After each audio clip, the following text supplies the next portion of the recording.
आज हम आर्थिक राष्ट्रवाद इसके अंतर्गत स्वदेशी आंदोलन व होम रूल आंदोलन के बारे में जानेंगे। स्वदेशी आंदोलन जैसा कि नाम से ही ज्ञात हो रहा है कि ऐसी चीज़ों का अधिक से अधिक प्रयोग किया जाए जो भारत में ही निर्मित हो, कहते भारत में उनका निर्माण हुआ हो, भारत के कारीगरों द्वारा उनको बनाया गया हो। क्योंकि हमने पूर्व में देखा कि जो कंपनी और ब्रिटिश सरकार अधिक से अधिक अपने देश में सस्ता और माल तैयार करके भारत के बाज़ारों में उतार देता था, जिससे कि भारतीय जो कारीगर और जो दस्तकार थे वो बेरोजगार हो गए और उनको भुखमरी का शिकार होना पड़ा। क्योंकि भारत में तैयार माल की कीमत ऊंची रहती थी और विदेश से जो और उद्योगों में बना माल था वो सस्ता था, जिससे कि भारत के लोगों की आर्थिक दशा बिगड़ती गई और दयनीय स्थिति को प्राप्त हुए। तो इसमें स्वदेशी आंदोलन को चलाने का प्रमुख उद्देश्य यही था कि भारत के लोगों की आर्थिक दशा को कैसे सुधारा जाए और उनकी जो आर्थिक समस्याएं हैं उनको किस प्रकार से दूर किया जाए। तो इसके लिए उदारवादी और उग्रवादी दोनों प्रकार के नेताओं ने विचार विमर्श किया और इस प्रकार की बातों पर विशेष बल दिया कि जो विदेश में बनी हुई वस्तुओं का सभी भारत के लोग हैं उसका बहिष्कार करें और स्वदेशीकरण को अपनाएं, जिससे कि भारत की जो मुद्रा है या भारत की जो आर्थिक स्थिति है वो अधिक मजबूत होगी। इसके स्वदेशी आंदोलन उग्रवादियों की मजबूत पकड़। तो स्वदेशी आंदोलन में उग्रवादियों की मजबूत पकड़ देखने को मिलती है, क्योंकि जो आम जनता थी वो उसके मन में ब्रिटिश सरकार के प्रति एक तरह से बहुत नफरत और आक्रोश व्याप्त था और यही बात उग्रवादी भी कह रहे थे कि ब्रिटिश सरकार कभी कोई भारत की जनता का हित नहीं ध्यान रखती है। और ऐसे ही विचार था जब लोकमान्य बाल गंगाधर तिलक, बिपिन चंद्र पाल, अरविंदो घोष और अन्य नेताओं ने की, तो आम जनता को यह लगा कि ये हमारे हित की बात कर रहे हैं और जो जनता के मन की बात थी वही कांग्रेस के उग्रपंथी नेताओं ने जनता के सामने रखी, सभाएं की और लोगों को आगे आने के लिए प्रोत्साहित किया, जो कि एक अनुकूल वातावरण तैयार करता है। तो उग्रवादियों की मजबूत पकड़ ने स्वदेशी आंदोलन को आगे बढ़ाने में महत्वपूर्ण भूमिका निभाई, क्योंकि जनता की आवाज़ को सुनने वाला अभी कोई भी नहीं था, क्योंकि जनता सदैव आर्थिक संकट से जूझती आ रही थी। लेकिन जब उग्रवादी विचारकों नेताओं ने जब जनता के सामने उनकी समस्याओं का निराकरण करने का उपाय रखा तो जनता इस बात से भारतीय जनता काफ़ी प्रसन्न हुई। तो उग्रवादियों की पकड़ मजबूत होने से भी स्वदेशी आंदोलन को बढ़ावा मिला। इसके बाद आंदोलन का सांस्कृतिक जीवन पर प्रभाव। तो यह जो स्वदेशी आंदोलन था इसका सांस्कृतिक जीवन पर विशेष प्रभाव पड़ा। अब लोगों ने क्या किया कि विभिन्न अपने उत्सव, मेले और सभाओं में इस बात पर विशेष बल दिया कि हम कौन कौन सी चीज़ों का बहिष्कार कर सकते हैं और अपने स्वदेशीकरण को बढ़ावा दे सकते हैं, क्योंकि उस समय बहुत सारी वस्तुएं यूरोप से बन के आती थी और अंग्रेज या ब्रिटिश सरकार अपना मुनाफा कमाते थे। तो भारतीयों में जन जागृति आई कि हमें विदेशी वस्त्र को नहीं पहनना है, विदेशी जो खिलौने हैं उनको नहीं लेना है और विदेशी जो भी वस्तुएं हम दैनिक कार्यों में प्रयोग करते हैं उनका हमें बहिष्कार करना है। तो इससे भारत और अपने धार्मिक जो हमारे पौराणिक धार्मिक ग्रंथ हैं और उनको ही अधिक हम महत्व देंगे। पाश्चात्य सभ्यता संस्कृति को बिल्कुल हम अनदेखा करेंगे, तभी हमारा स्वाभिमान और स्वावलंबन की ओर आगे बढ़ सकेंगे। तो आंदोलन का सांस्कृतिक जीवन पर एक अच्छा प्रभाव देखने को मिलता है। आंदोलन और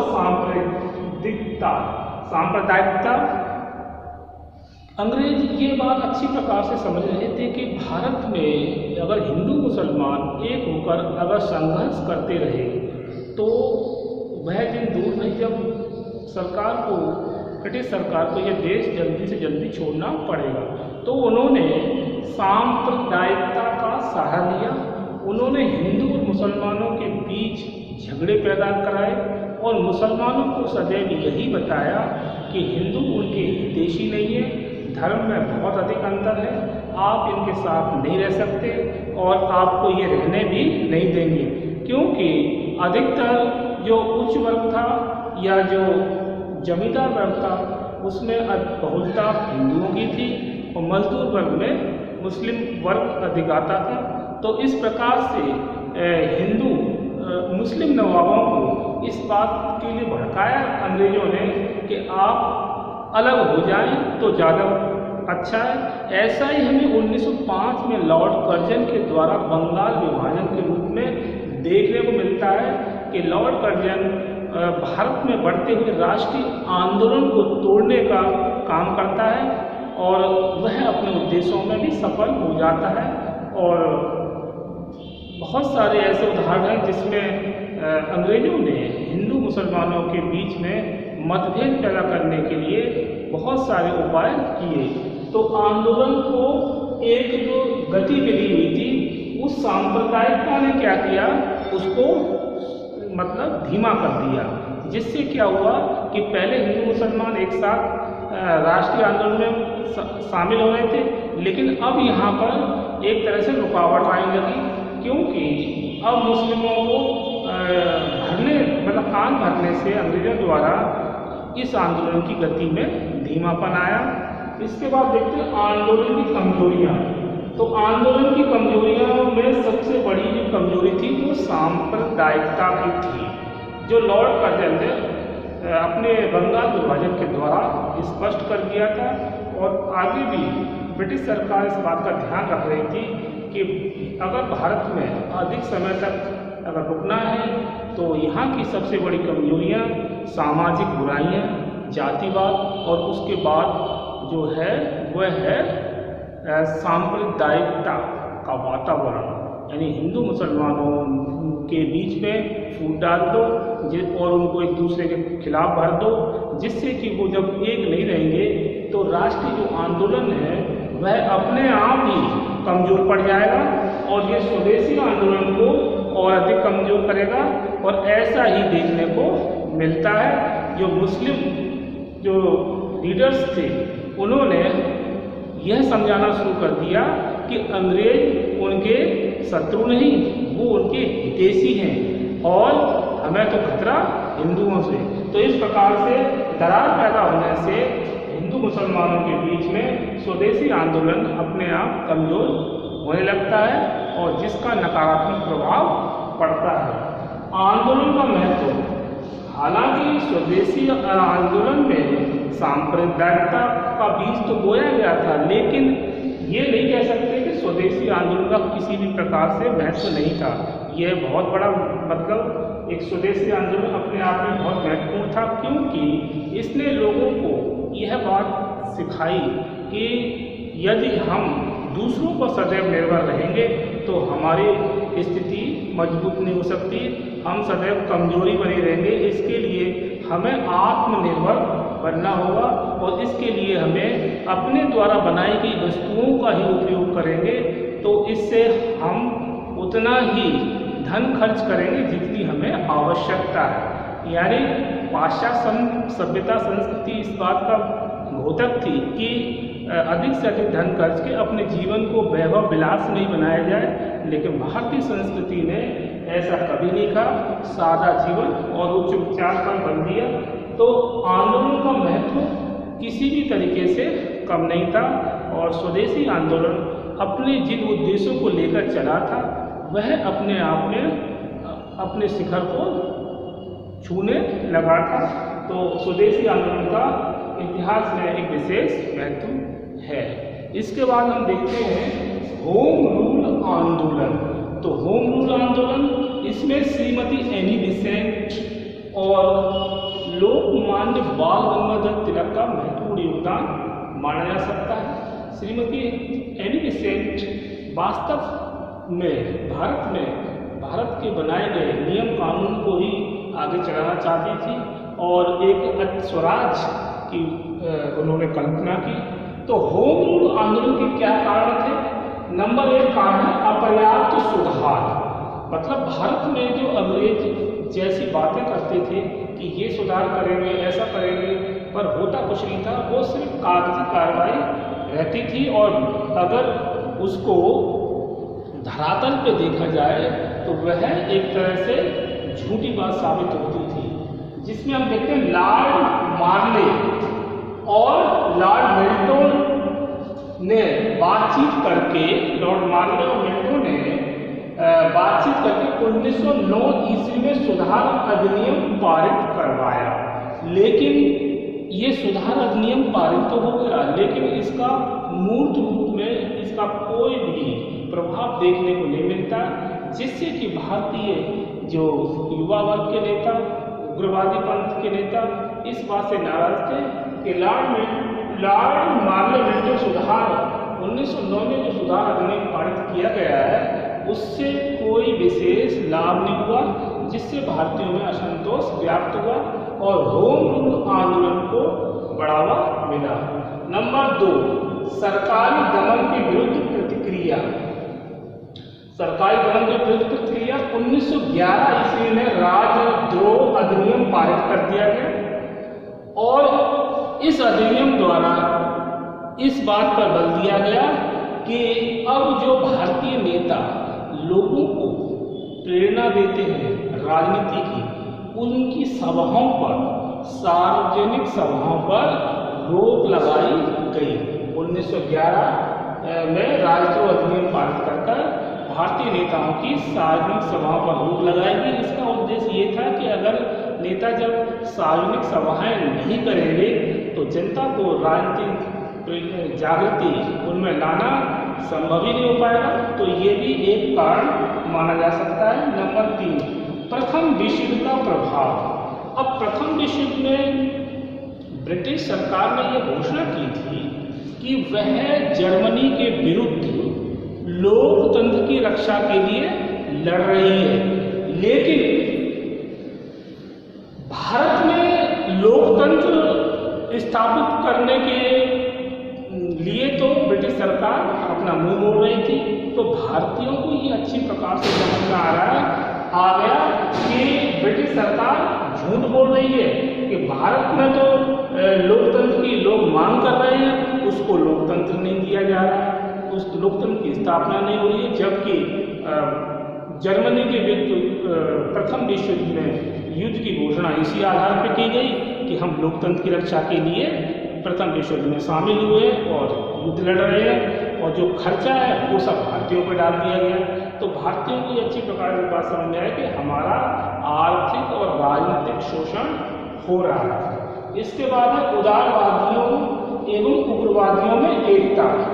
तो उदारवादी और उग्रवादी में प्रारंभिक स्तर पर तो काफी मतभेद दिखाई देने लगे थे, लेकिन बाद में श्रीमती एनी बेसेंट के सहयोग से 1915 ईस्वी में श्रीमती एनी बेसेंट ने उदारवादियों एवं उग्रवादियों में मेल करवाया और यह बात समझाई कि आपके बीच में यदि ज़्यादा मतभेद बने रहेंगे तो इससे आप अपने उद्देश्य की प्राप्ति करने में ज़्यादा सफल नहीं रह सकते।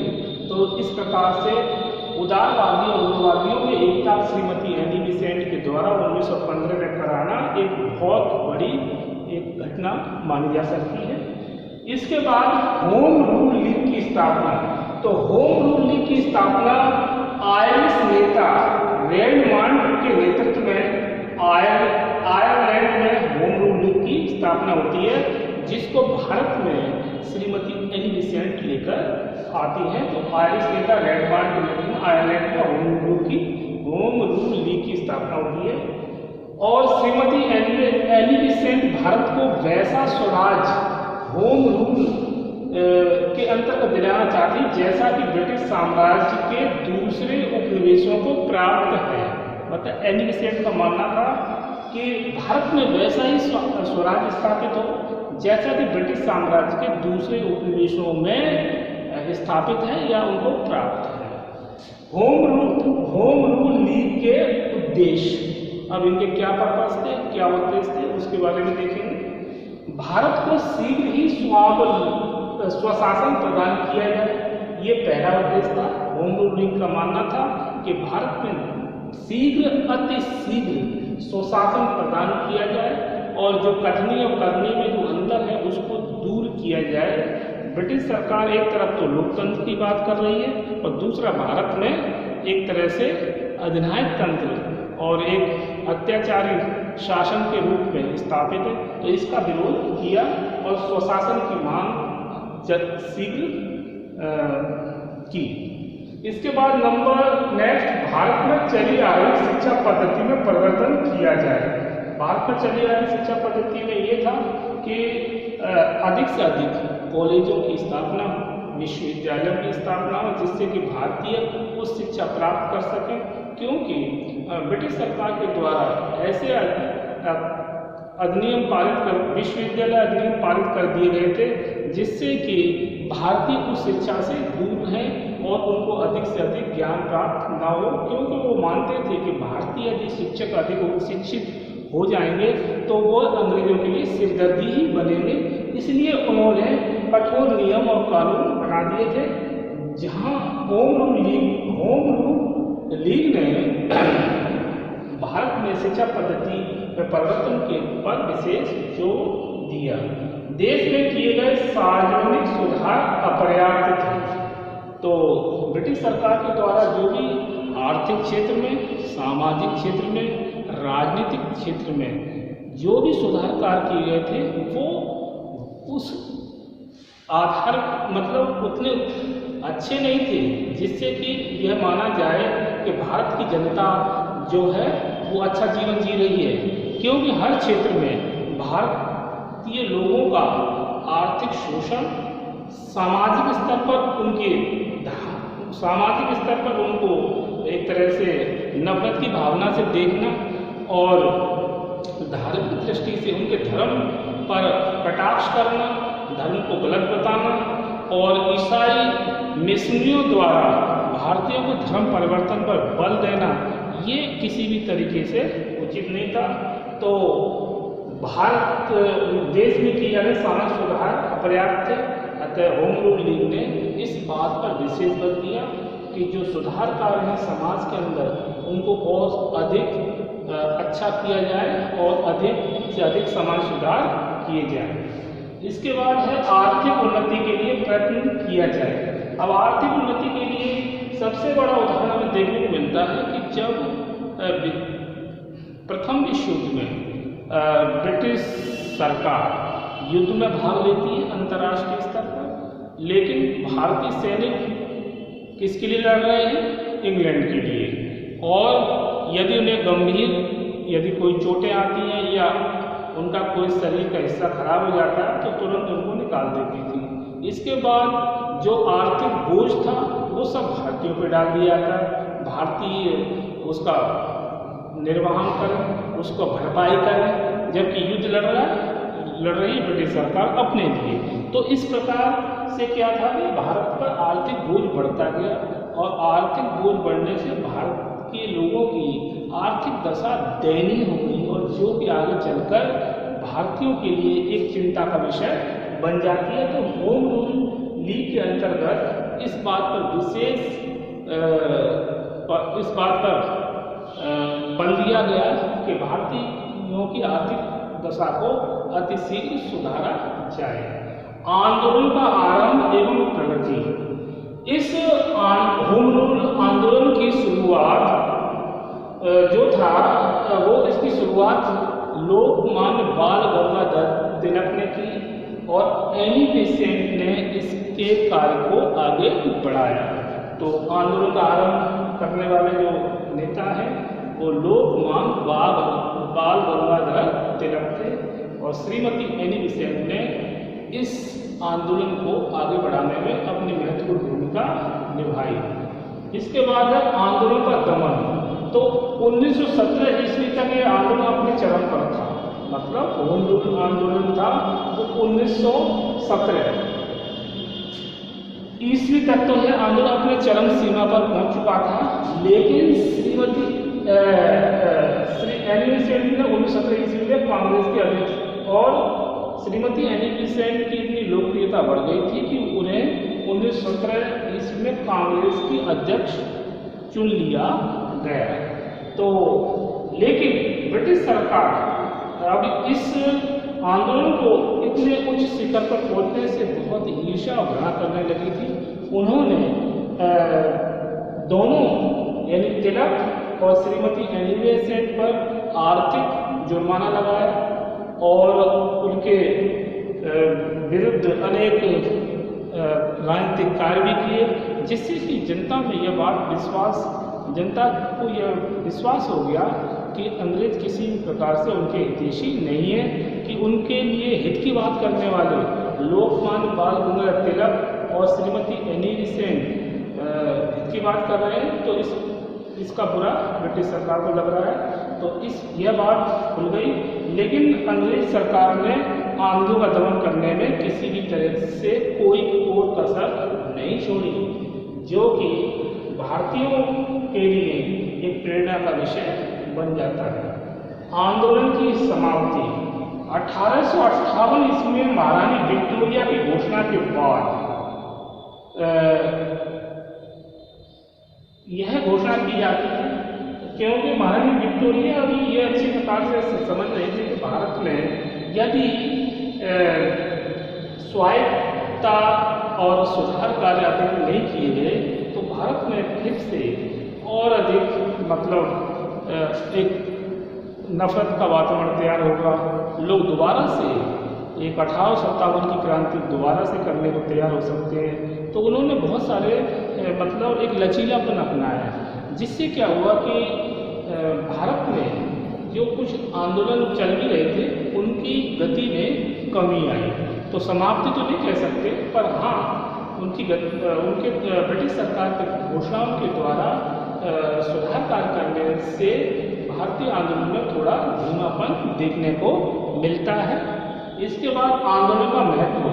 तो भारतीय राजनीति में होम रूल आंदोलन का विशेष महत्व है और इसने भारतीय राजनीति में एक नवीन चेतना जागृत की।